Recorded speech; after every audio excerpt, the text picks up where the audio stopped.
Good morning. It's Thursday morning, and here we are again. In the Lord's Prayer today, we look at that line that says, "Lead us not into temptation."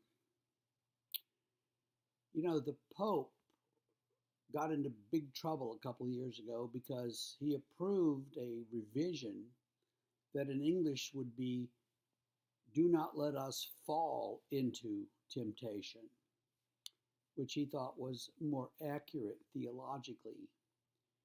And I think he was right, because James makes it clear that God does not lead us into temptation. God can't be tempted and doesn't lead us into temptation, but we're tempted by our own desires that lead us into sin. And I've preached on that a few times.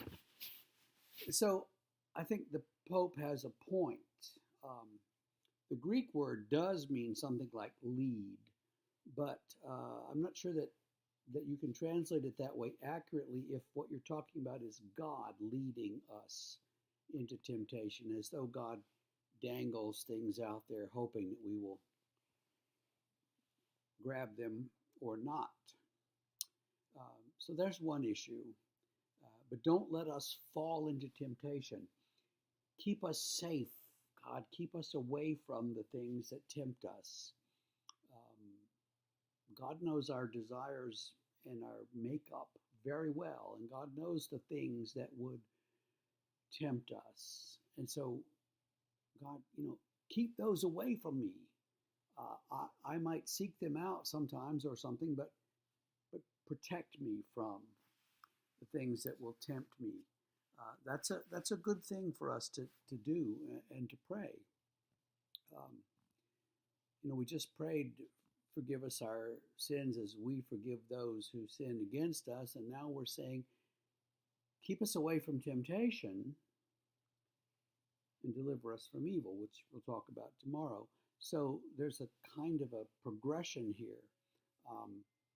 But keep us out of temptation's way, out of temptation's clutches. Um, we don't want to be tempted. Now James builds on that in chapter 1 and says, we're tempted by our desires, and then says when desire is conceived, it gives birth to sin, and sin, when it's full grown, leads to death. So there's a progression. Temptation is just the first step of it. And temptation is really morally neutral. You can be tempted by something. I think my example on the other Sunday was speeding in your car. You can be tempted to press that accelerator down and then think, "No, I'm not going to do that. I might lose control. The car might go off the road, or I might be arrested. I just don't need to do all that." And so you say, "I'm not going to do that." So the temptation is there all the time to do things, but just because we think of something or tempted by something doesn't mean that we're bad, or that we need to go and do that thing. Sometimes we want to do things and we realize we shouldn't for various reasons, and so we don't. Keep us away from the things that tempt us, especially the things that would defeat us. That's our prayer. And I hope that you can do that for the rest of the day. See you tomorrow. Bye-bye.